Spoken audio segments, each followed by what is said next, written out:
I just filmed this whole video and then watching it after, it wasn't in focus.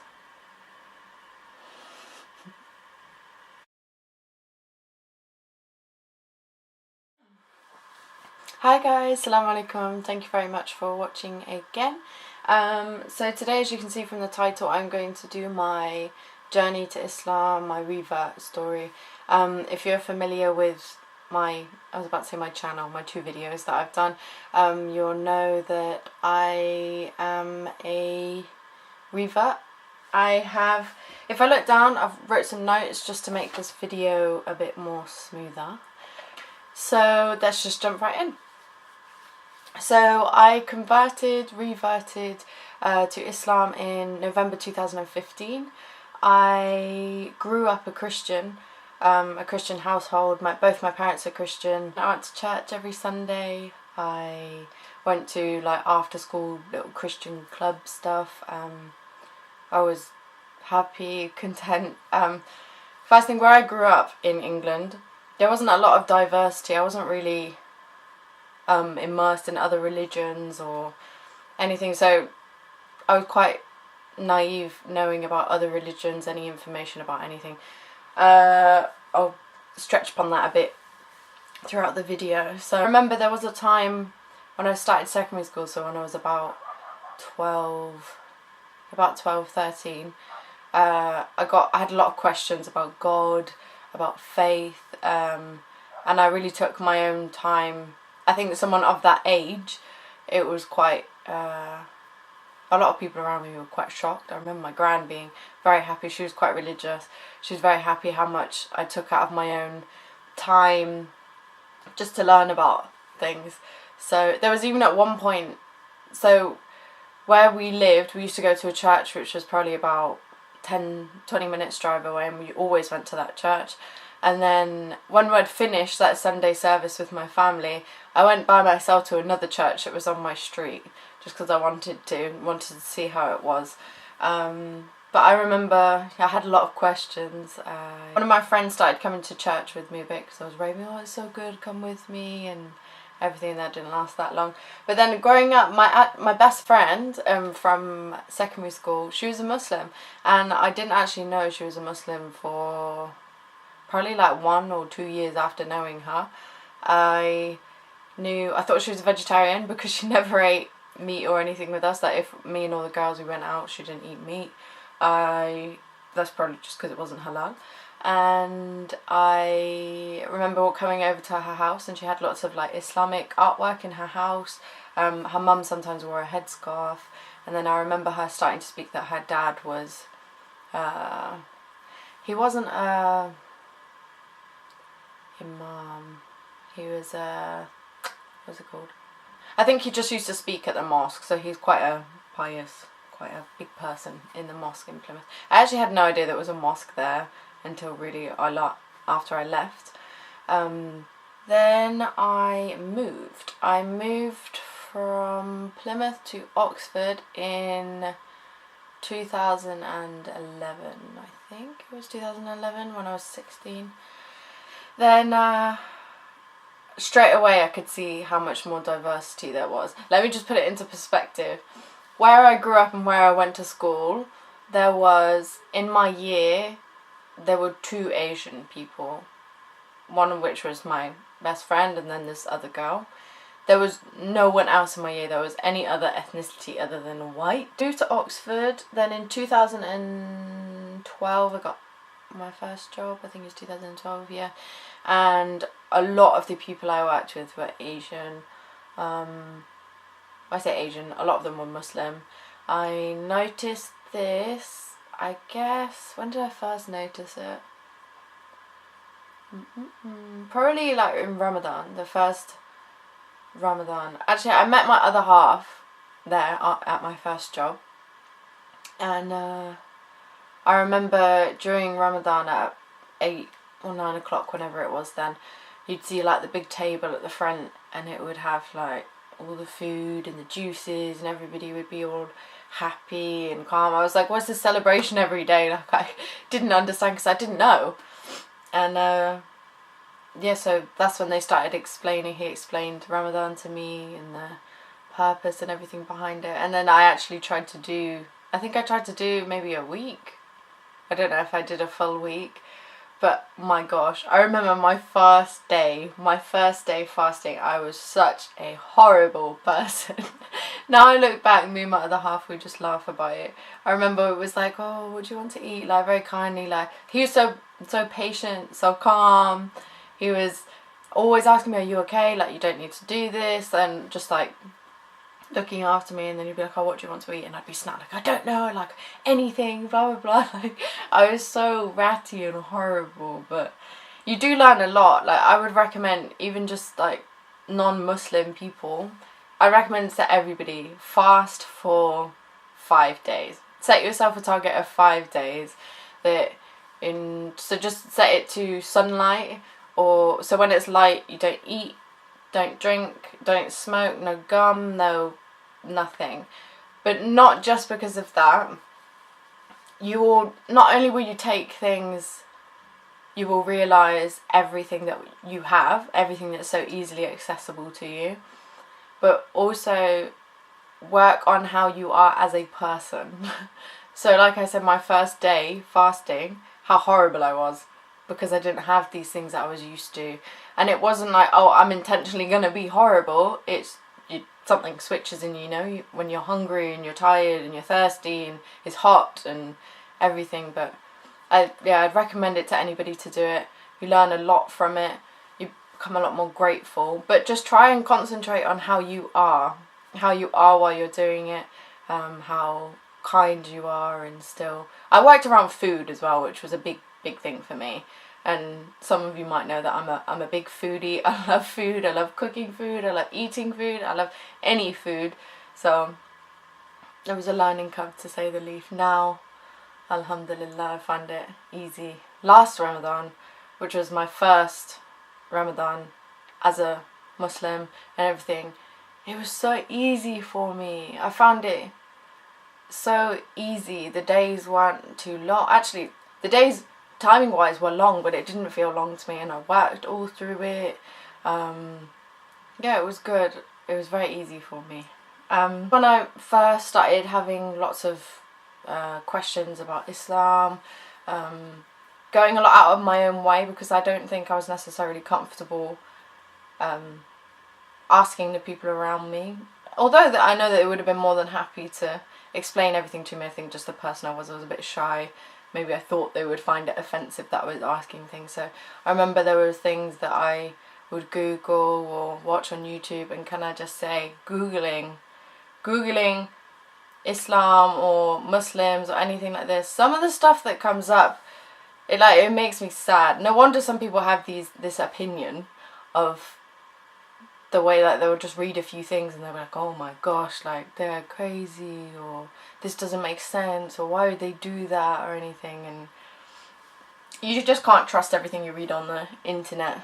So that's another story in itself. So I started just immersing myself in it. There was lots of questions I had, watching lots of videos, scholars.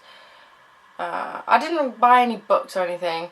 Can I just say that I never thought, at that time, I mean I was 17, 18, completely different person to what I am now. I never thought I would be a Muslim. Even when I knew, I wouldn't even say I was that religious anymore about Christianity, which was my faith. I had no shame in saying I was a Christian, but I wouldn't say I was particularly religious.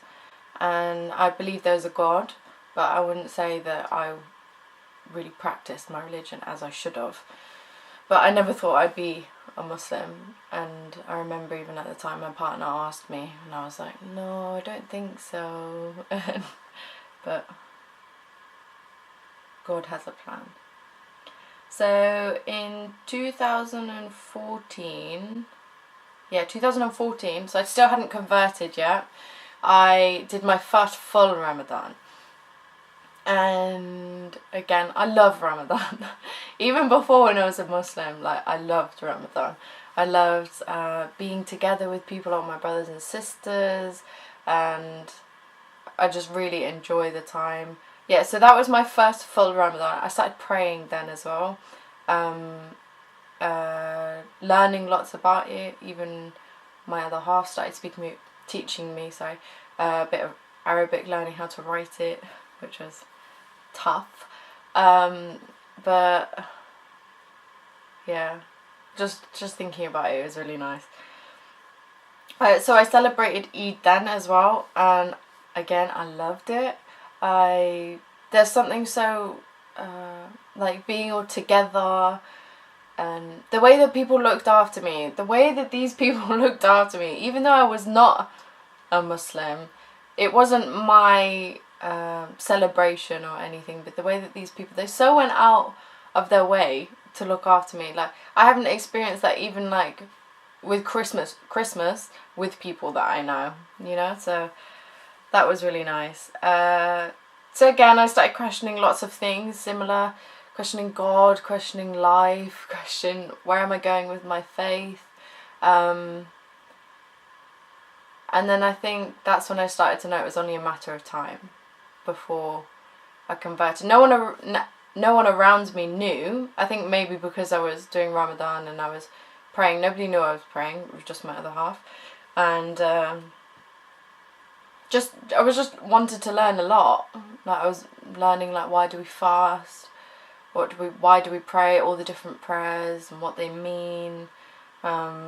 Women and men's roles, like all the questions that anybody, even that they have outside of Islam, what questions they ask were the questions that I was asking. And luckily I had my other half. He gave me a lot of time, taught me a lot. And then up to I took my shahada. I knew it was going to happen. And then one day my partner came home and I said, it's time, I want to do it. I want to be a Muslim, and I said my shahada. And like I touched upon it in my first video, is that I felt so content, so content that I'd found Allah, and I just felt so good after I took it, and like calm, and it was great. I remember I got a lot of books and I was reading lots of, watching lots of videos on YouTube from scholars and everything. And I'm just going to either link them down in the description box or I'll put them in the video somewhere.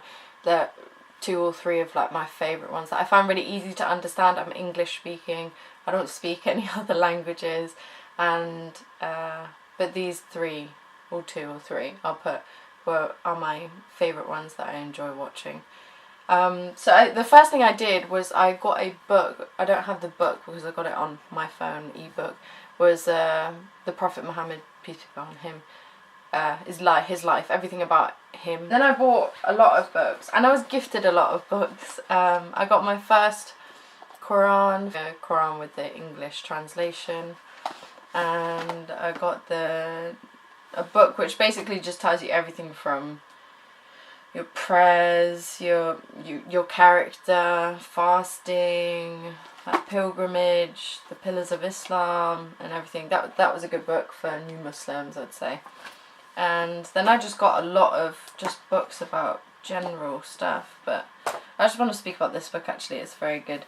This book I still read now, and it's one of those books that if you're not a massive reader, it's one of those books you can just pick up, open it, and just read that page. It's Happiness Every Day, 365 Daily Tips for a Happier Life by Safia Hassan. Sorry if I said her name very wrong. This is what it looks like. It's a great book. I remember I actually discovered her on Instagram, I think, and she was posting pictures of this, and I was like, I need to have this book. And it's just such a nice book. I'll just find a page and just read something out of it. So day 350. Savour all you touch, see, hear and taste. Savour and appreciate everything you touch, see, hear and taste today with an alhamdulillah, all praise and thanks be to Allah. Your daughter's laughter, the blossoming trees outside your house, the sweet peach you bite into, your living mother, the rain on your face, the warmth of your husband's hand in yours, the soft pillow you rest your cheek on. Prophet Muhammad, peace be upon him, continually reminded people to be grateful to their Lord. Grateful people are happier people and less prone to stress and depression. Also in Islam, half of inner happiness is to be grateful in good times, an act for which you will also be greatly rewarded for by Allah. And Allah will soon reward the grateful ones. Quran 3:144. It's just such a good book. It does make you happy. It does what the title says, you know. It's a very short story of my journey to Islam. It's a very personal story, so not everything is involved in it, but I kind of just got the generic gist of it. So I don't think that all of my videos are going to be... I'm still kind of deciding where I'm at with this channel. I wouldn't say that I have a lot of content to speak about religious stuff necessarily. I'm still a student of Islam. I'm not very knowledgeable on a lot of things. I've kind of spoke about my experience, and that's all I feel like I have to say about it. But if there's any suggestions or anything in particular they want me to do, I will, of course. But I think that I'm going to stretch on to something else. I'm hopefully going to be going travelling soon, inshallah, and I might do like a travel vlog. I might do a bit of beauty related stuff, maybe some hijab tutorials. I'm very open to what content I'm going to be put on here.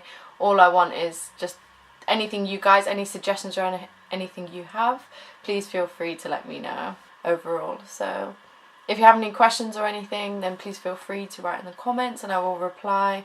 Like and subscribe if you like my videos, and yeah, thank you very much. Stay blessed.